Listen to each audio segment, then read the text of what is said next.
గురుభ్యో నమః. గురు బ్రహ్మ గురు విష్ణు గురుదేవ మహేశ్వర గురు సాక్షాత్ పరబ్రహ్మ తస్మై శ్రీ గురువే నమః. సదాశివసమారంభం వ్యాసశంకర మధ్యమం అస్మదాచార్య పర్యంతం వందే గురు పరంపరాం. ఆపదాం అభర్తారం దాతారం సర్వసంపదాం లోకాభిరామం శ్రీరామం భూయో భూయో నమామ్యహం. అపార కరుణాసింధుం జ్ఞానం శాంతరూపిణం శ్రీ చంద్రశేఖర గురుం ప్రణమామి ముదానహం. కృష్ణం వందే జగద్గురుం. నారాయణం నమస్కృత్యం నరం చైవ నరోత్తమం దేవీం సరస్వతీం వ్యాసం తతో జయముదీరయేత్. శ్రీ గురుభ్యో నమః. వచ్చిన శ్రీ స్కాంద మహాపురాణం బుక్ 2లో ఇప్పుడు ఎపిసోడ్ 52 చెప్పుకోవాలి, 52 చెప్పుకోవాలి. 51లో ఏం చెప్పుకున్నాం ఒకసారి చూద్దాం. నీవు విష్ణు భక్తులు కనుక దృఢముకు వ్రతమును ఆచరించేవి కనుక నీకు ఉపదేశించుటకు నేనే తిరిగి వచ్చేది నేను చెప్పుకున్నాను. ఇప్పుడు నెక్స్ట్ కంటిన్యూషన్ ఎపిసోడ్ 52. నేను నీ నుండి ధనమును కానీ భూమిని కానీ కోరట్లేదు.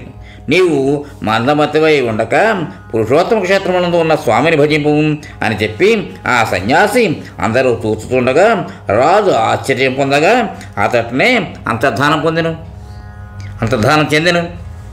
రాజు దీన్ని ఎట్లు సాధింపవలను అని ఆలోచించి పురోహితునితో చెప్పగా ఆ పురోహితుడు, ఓ రాజా, నీవు కోరినట్లే చేయగలను.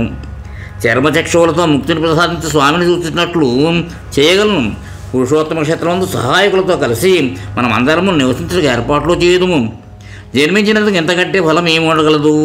ముందుగా నా తమ్ముడు విద్యాపతి దేశ భ్రమణము చేసిన చారులతో అతడకు వెళ్ళగలడు. అతడు నీలాద్రిని చూచి ముళ్లతో నిండని నివసించుకు తగిన ప్రదేశమును చూచి భూమిని తయారు చూచును. తిరిగి వచ్చి మనకు తెలియజేయను. అందువలన మనకు శుభము కలుగును.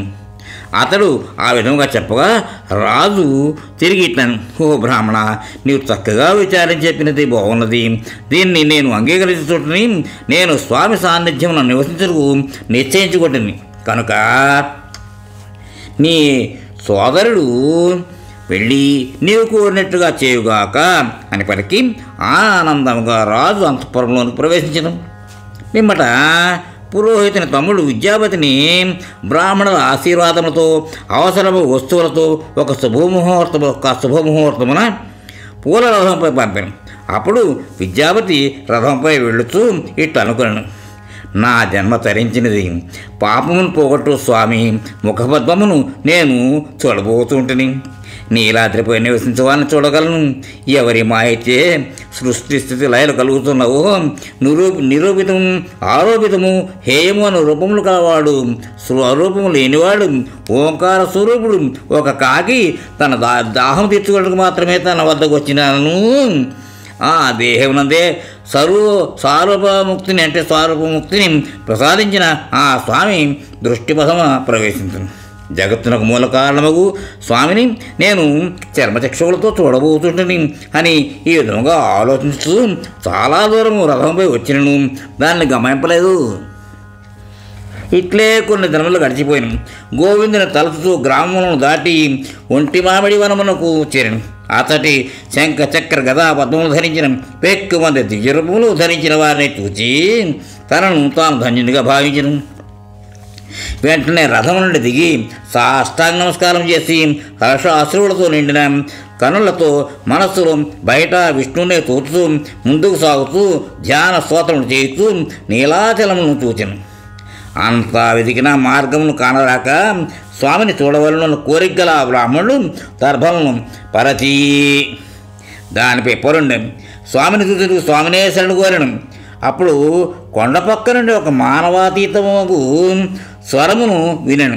భగవద్భక్తిని గురించి మాట్లాడుకొనుతున్న ఆ మాటలను విని విద్యాపతి ఆనందంతో ఆ మాటలను అనుసరిస్తూ వెళ్ళసాగాను. బోయేవారి ఇండ్లచే చుట్టబడినది శబరదీపకమని పేరు కలిగినది అగు పురుషోత్తమ క్షేత్రం యొక్క దీపస్థానమును చూచెను. అతడికి వెళ్ళి విష్ణు భక్తులను చూచెను. శిరస్సు వంచి నమస్కరించి చేతులు జోడించి నిలచెను.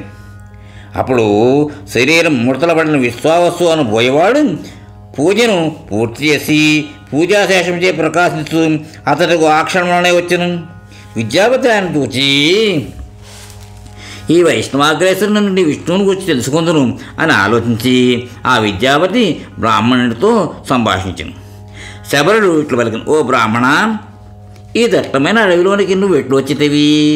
దాహముచే ఆకలిచే మిక్కిలి అలసి నీవు ఇతర విశ్రాంతి పొందుము మిక్కిలి అలసినట్లున్నావు, నీవు ఇతర విశ్రాంతి పొందుము అని పలికి విశ్వావసువు అతనికి పాద్యము ఆసనము అర్ఘ్యము ఇచ్చి అతడు వచ్చిన పనిని అడిగాను. ఆ భోయవానితో విద్యాపతి ఇట్టను, ఓ వైష్ణవోత్తమా, నాకు ఫలముతో కానీ పాకముతో కానీ పని లేదు. నేను ఏ పని మీద వచ్చినో ఆ పని సఫలమగునట్టు చేయము. అవంతిపురంలో ఇంద్రజిమ్నులను రాజు గలడు. విష్ణు దర్శనము కోరి అతని పురోహితుడు నేను ఇతడికి వచ్చితే ఒక సన్యాసి ఈ క్షేత్రం గురించి చెప్పాను. అతడి ఈ క్షేత్రం గురించి అంతగా చెప్పగా రాజు మిక్కిలి కుతూహలముగా పొందాను. ఇతడిని ఉన్న నీలమాధవుని చూచి వచ్చుటకు నన్ను పంపాను. నేను ఈ వార్త తెలుసుకుని తిరిగి వెళ్ళి రాజుకు చెప్పవలేను. అప్పటి వరకు నేను ఆహారమును స్వీకరింపను కనుక నాకు ఆ స్వామిని చూపు. పురుషోత్తమ క్షేత్ర మహత్యం 1.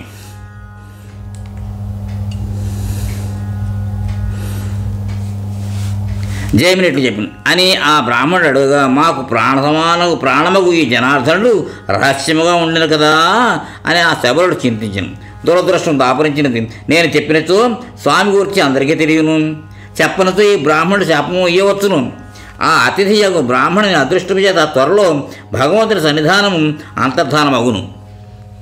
కనుక ఇతడికి ఇంద్రనీలమణితో చేసిన స్వామిని చూపెదను. దైవం నిర్ణయించిన దాని యందు పురుష ప్రయత్నం తప్పని చేయదు. అది దైవం నిర్ణయించిన దాని యందు పురుష ప్రయత్నం ఎందుకు పనిచేయదనమాట. అది అర్థం. అది మనం ఎంత చేసినా కానీ దైవ నిర్ణయం ఎలా ఉంటే అలా జరుగుతుంది అని బోయవాడు మరలా విచారించుకుని స్వామిని ధ్యానిస్తూ బ్రాహ్మణుడితో ఇట్లను. బోయవాడికి చెప్పాను, ఈ వృత్తాంతం మేము పూర్వమే విని ఉన్నాము. ఇంద్రజిమ్నులను రాజు చెట్టు నివసింపగలడు. అతని కంటే నీవు అదృష్టవంతుడు.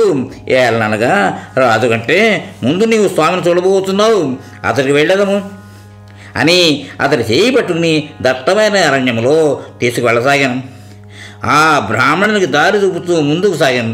2 ముహూర్తముల కాలంలో వారు రోహిణ కొండం యొక్క ఒడ్డును చేరి దాన్ని చూచి ఆ బోయవాడు, ఓ బ్రాహ్మణోత్తమా, ఈ కొండము రోహిణము అను పేరు కలది.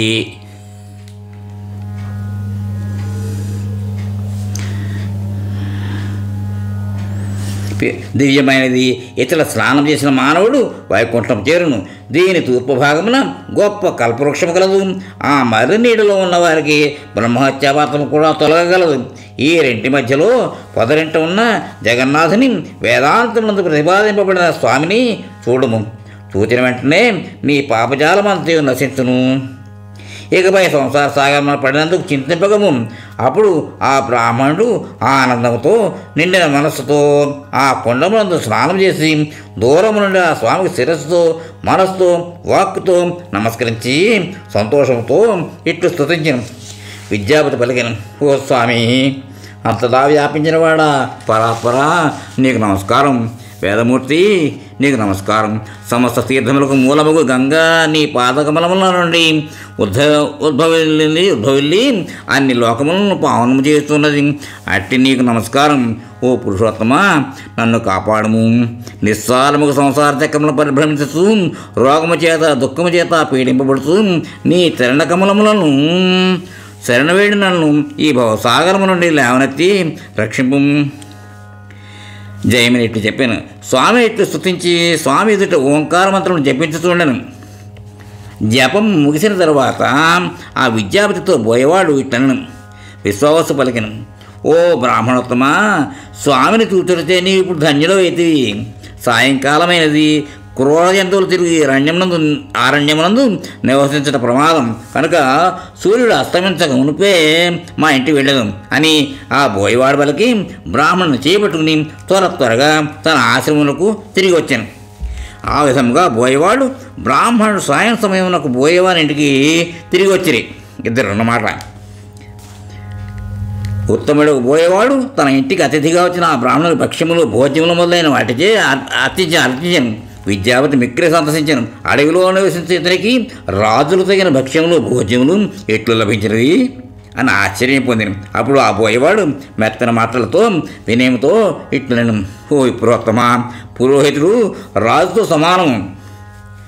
ఇంద్రజిమ్నుడను సార్వభౌముడు ప్రతాపవంతుడు అట్టి వానికి నీరు పురోహితుడైన నీవు సంతోషించినతో అతడు సంతోషించినట్టుగా అనగా విద్యావతి ప్రీతిని పొందిన వినయంతో అద్భుతంగా మాట్లాడుతున్న ఆ బోయవానితో ఇట్లను విద్యాపతి పలికిన, ఓ సత్పురుషుడా, నా ఉపచారం కొరకు నీవు తీసుకొచ్చిన వస్తువులు అమానుషములైనవి.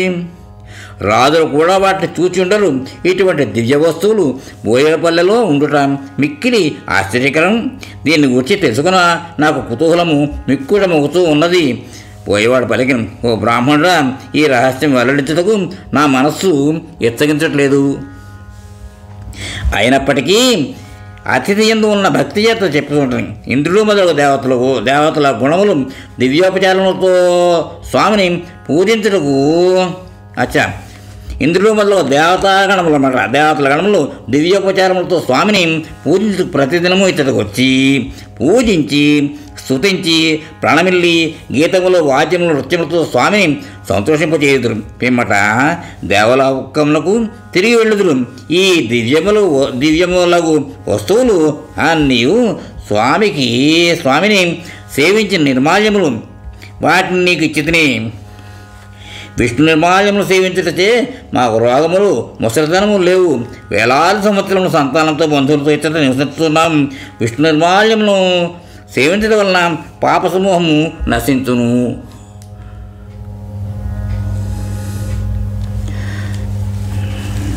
దానివలన ముక్తికి దగ్గరమైన మనటలో చిత్రం లేదు. ఈ దుష్కర్మ విషయముల గురించి విని ఆ బ్రాహ్మణునికి వడలు పులకరించిన ఆనంద భాష్పములతో కన్నులు నిండగా తాను ధన్యునిగా భావించుకుని, ఆహా, బోయవానిగా పుట్టినను ఇతడు అవ్యయుడు ఈశ్వరుని చూస్తున్నాడు. చిరాచరములలో ఇతడికి సాటిగలవాడు ఈ లోకంలో లేడు. నీలపర్వతంలో నివసించే విష్ణు భక్తులకు బోయవానితో సాటి ఎవడు?